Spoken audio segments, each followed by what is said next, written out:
sa other speakers yung performance ng sistema ng tatay. Ano yung feedback na po sa section? Wala pa ako salamat ako kay Atty. Ruth Castelo, no? Dahil sa panahon ngayon, madami talaga ayaw tumulong. Dahil, dahil ang negosasyon sila at pangalawa, dahil yung iba na maanggot, baka daw sila ay kapilin ng administrator. Papasalamat ako sa Castelo dahil You're from UK? You're from UK? yes, Me too. Ika. Na spokesperson for the Office of the Vice President. Galing din sa mga kasama ko namin sa opisina. Dahil, di ba kasi yung tao na Vice President, iba din yung opisina na Office of the Vice President. So, dapat merong pinapagsalita doon sa mga ginagawa nila doon sa office.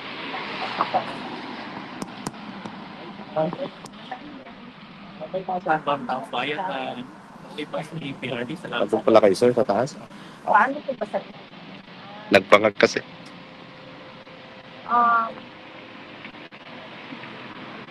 siguro let's take it one day at a time.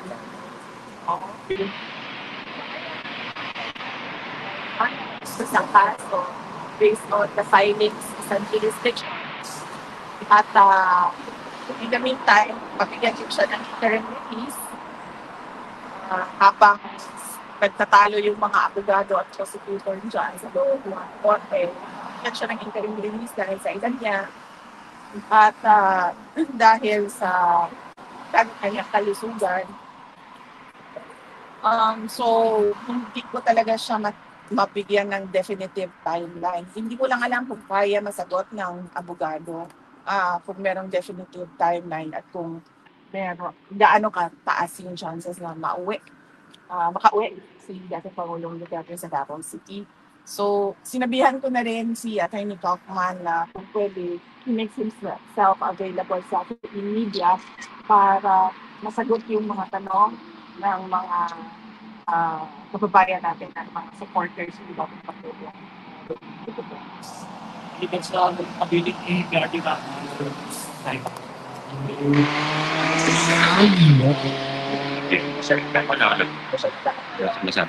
Kailangan kasi nagkikita ko.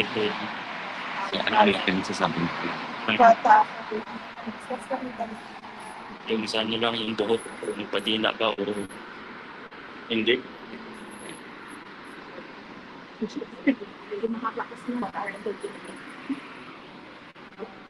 Tapos bawat kasi magdala ng pen and paper doon based on memory class lahat.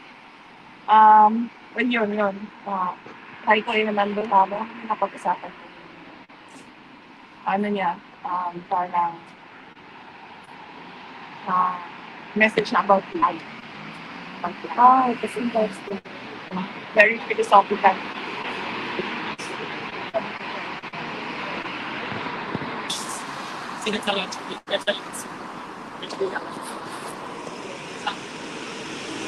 Yes, oo. Napakahalaga, no?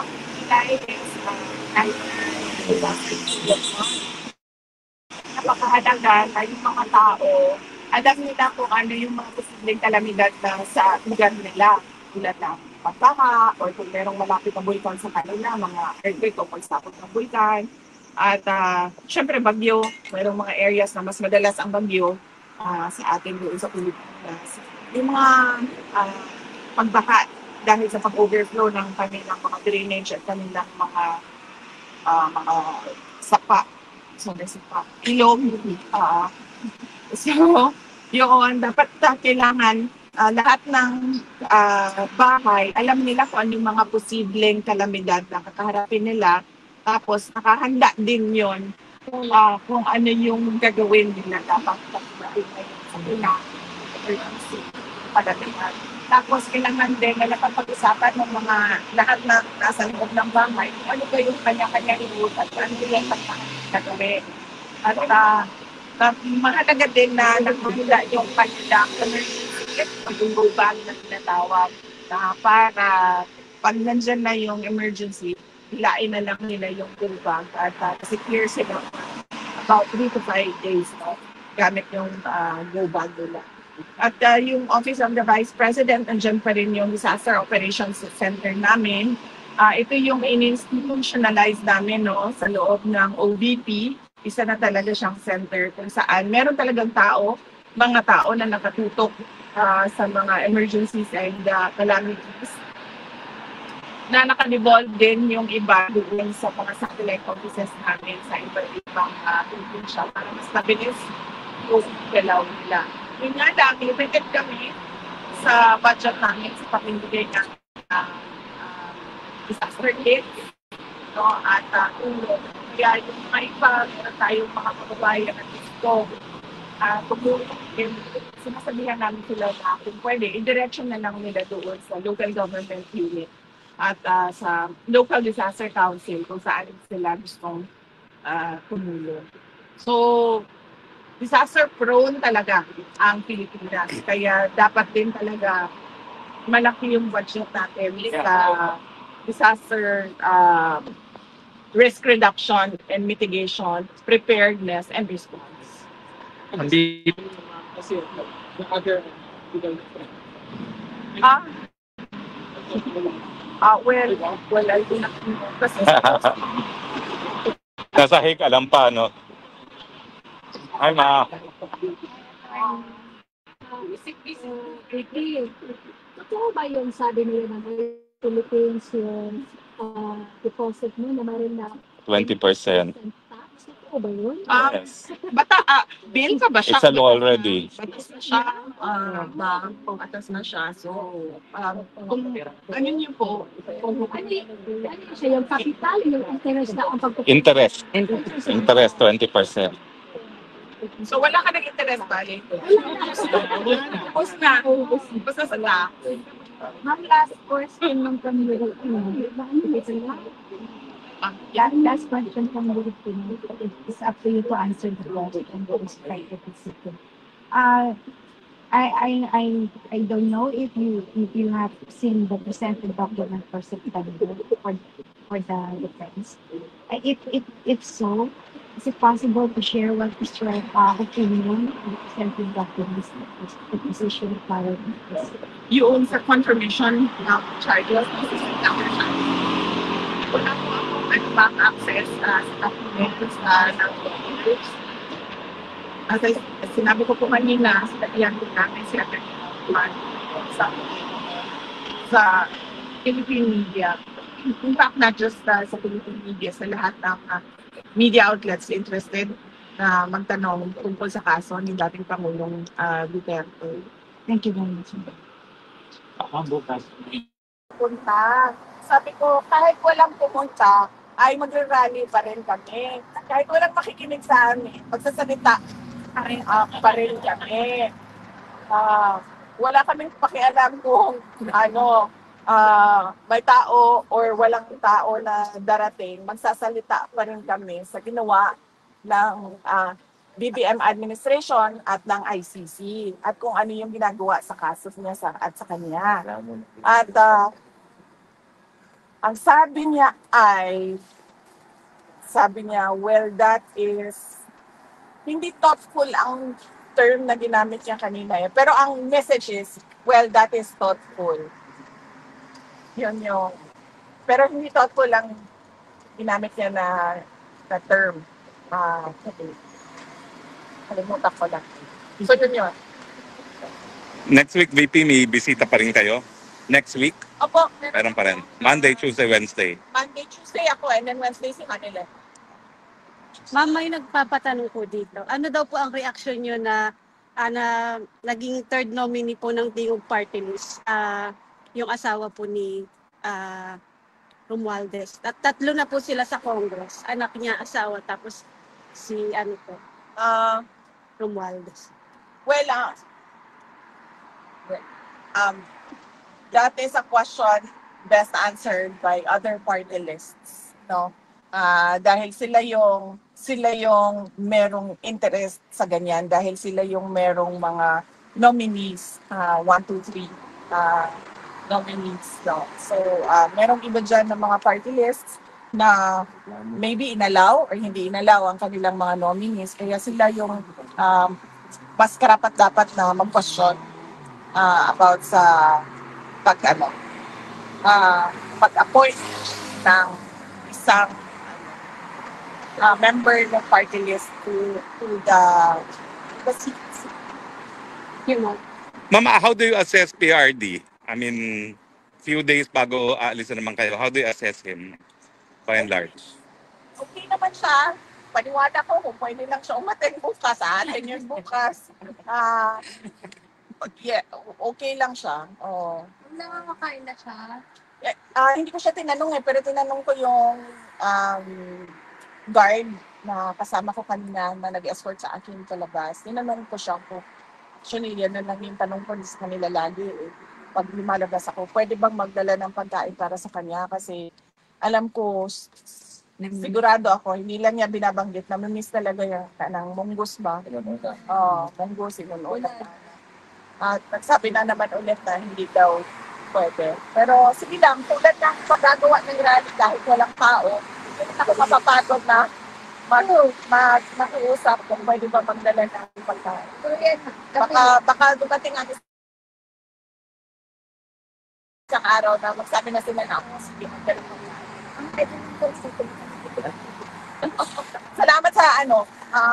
salamat sa tulong ninyo, sa dasal ninyo, sa suporta ninyo. Meron dito mga hindi tiga Netherlands, hindi tiga Hague, pero pumunta kayo dito, gumastos kayo ng pera para magpakita ng suporta kay dating Pangulong Duterte. Sabi ko nga, at yun din ang sabi ni Senator Aimee, di ba? Pareho kami lang sinasabi. Hindi ito about the person.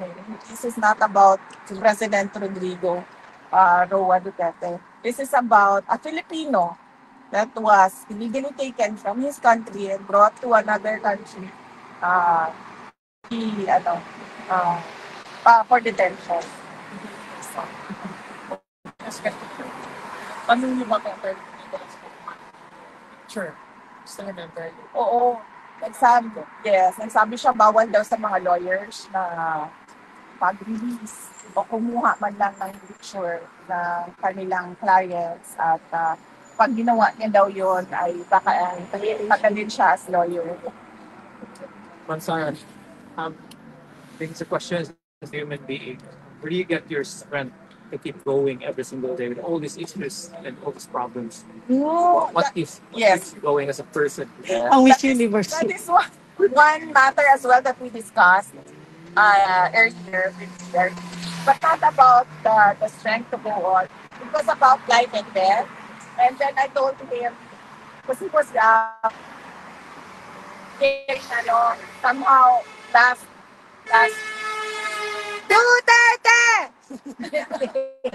somehow giving last wishes about what to do with his motorcycles, those kinds of things. And then I told him, and about the cremation again. So I told him that it is not a problem with me because life and death is a matter of fact. Like say, example, nandiyan ng kulungan, that's a fact. So hindi ka na dapat, alam mo yun, do not wallow in pity, do not go on self-pity and depression and sadness. It's a matter of fact that I am here. So what am I gonna do here when I am inside? Maybe write a book, maybe exercise and read the figure that you want. Inspirational. Diba? And then siguro maybe if it's allowed, then get another degree, another master's degree. I think it's possible, ma'am. Life and death is a matter of fact to me. So if I'm tired, I need to rest. If I'm hungry, I need to eat. Like that. Me. So yes. So I don't look at it as challenges or problems. I look at it as a way create solutions. It's inspiration to me. Oh, yes, ma'am. On a lighter note, ma'am, Yes. Nasyak ba kayo na narinig niyo yung bangag-bangag sa ilalim ng tulay kahapon? Kayo? Yes! Nasyak ba kayo? Para bang nanaginip kayo? Totoo ba yun? Grabe yung mga lokal na nakaupo dun sa likod namin. May cafe dun sa unahan. Nakatingin talaga sila sa akin. Kasi nakita ko, hi, from the Philippines. Yeah. Ganyan kayo doon. Oh. Tapos sabi ko, ha, may Pilipino. Tapos dumungo yung mga bot kasi nagbabay-babay. Hi, we're from Philippines. Sa huling statement ni BB, open na po ang palasyo para sa inyo at parang gusto nyo pang ipaliwanag na kung gusto nyo umani pa sa sumama sa kabinete niya. Sige po, okay lang po. Salamat po. Okay. Welcome ka. Oh, hindi naman ako at may trapas na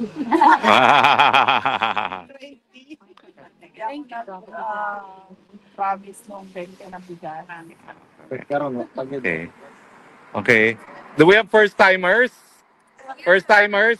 Ayun. First-timers, let's give them priority muna. Ma'am, few minutes for picture. You have few minutes. Okay.